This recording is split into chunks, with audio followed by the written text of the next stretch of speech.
Hey guys, welcome to this video. So today I want to talk to you briefly about something I've been thinking about, and sorry about the sirens in the background. I think there's some police going around.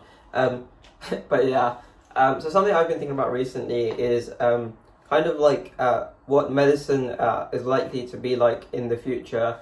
And the reason I've been thinking about this is like when we started medical school, like one of the things they told us is we should be very grateful to be in this profession, in this career, because whilst many other fields of work, of employment in society are going to be redundant because of AI, medicine is one field where that is unlikely to happen because we will always need doctors and healthcare providers, and it's a very kind of person to person, it's got a very human element to it.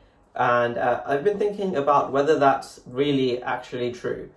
And the reason I've been thinking this is I've just been thinking like a lot of, if you think just traditionally in the field of medicine, there are actually a lot of mistakes, right? So there's a lot of human error, meaning there's things like misdiagnosis, like things that a doctor might look at an x-ray and not pick up because of human error. Also, whilst you're performing a clinical examination, you might miss something, right?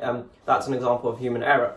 And those are things that I think, I don't see why that would not be improved upon by AI, by artificial intelligence. And the way I've been thinking about this is I've been comparing it to kind of AI in the self-driving space. So cars becoming autonomous versus, drivers driving the cars around. And I think Elon Musk explains that for cars to become fully autonomous, they just need to be, a certain number, a certain factor more kind of safe compared to human drivers. And that factor has to be quite big to say that, let's say that cars are 10 times more safe than autonomous cars are 10 times more safe than human drivers, or there's 99% less chance of an accident or something. I can't remember the way he demonstrated the statistics, but he basically argued it really well. And I was kind of thinking if a similar thing is applied to how healthcare is provided in the future. Let's say that currently we obviously have doctors examine you and doctors take scans and they look at the scans and work everything out. If an AI could do that a lot better, because it's been trained to look at thousands of x-ray images and can pick up very well what a given condition is by looking at an x-ray.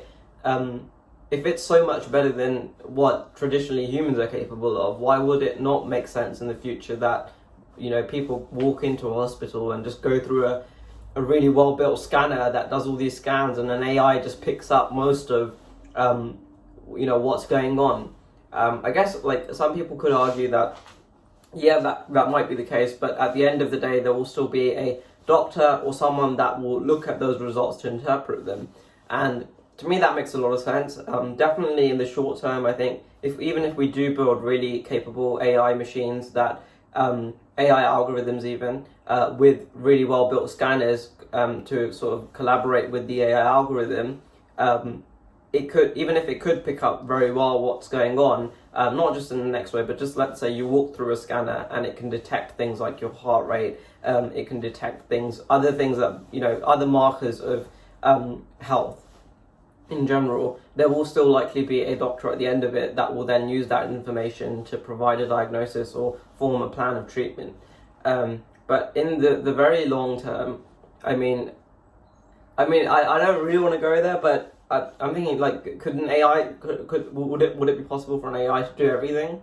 For an AI algorithm not only to detect and diagnose what's wrong, but then also have the capabilities of fixing it, whether it's through robotics or whether it's through some I'm just kind of in my head I'm just kind of picturing it as you walk through the scanner and it tells you you've got this and that wrong, and then it provides you with a list of things you can do to fix that, or it just automatically prescribes you X drugs that you can pick up at your pharmacy and sends you information in your email in terms of what you need to do, how long you need to take those drugs, and what other things, lifestyle changes you can make to fix that. Or even if it's surgery, like Neuralink are currently working on a robot to do brain implants, chip implants, and I think like in their demonstration they mentioned that the surgery will be done by a robot. It will be overlooked by a surgeon, but almost all of it will be done by a robot because the robot is much more accurate than what a human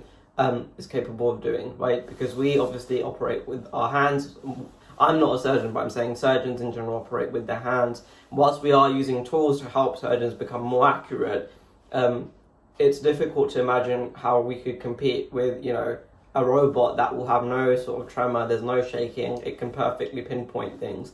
And I think it comes back to the original question of like, how much safer does it have to be before people feel more comfortable being treated by, robots and AI compared to seeing a traditional doctor. So yeah, that's something that's just it's kind of just, rummaging around in my head. I'm just thinking, is it really true that AI won't, medicine is kind of safe from it and it won't disrupt it? Yeah. I personally don't think AIs are going to take over the world or anything like that. I don't think that's the case. I think it's more likely that they'll just be used as tools by us to help us to do things better. So like what DeepMind have done in terms of figuring out the protein solving, or at least making a good advancement in it, it now means that humans and scientists can predict protein structure and use that hopefully to make better drugs and stuff, or at least understand certain diseases better. That might mean that in the future we can make more progress, rather than this kind of outlook of like everything being taken over and being done by a machine. But if I'm really honest, I don't really know. It's just I don't know what the word is when you're doing this. Speculating? Yeah, I think speculating. It's all just speculation, but it's fun to do sometimes. I would be interested to kind of, if anyone has their own thoughts of, like, I keep picturing in Avengers Age of Ultron, how they have that machine where you just, you sit in it and it can do everything. It can detect what's wrong, it can 3D print off things, organs and stuff, and replace them for you. And obviously that's not, it's not something that's going to happen probably in any of our lifetimes, but it's interesting to kind of speculate and think, what will it be like in like 1,000 years or 10,000 years? Will it be still hospitals, or will it be like you just go into this thing that can scan and detect and fix everything? As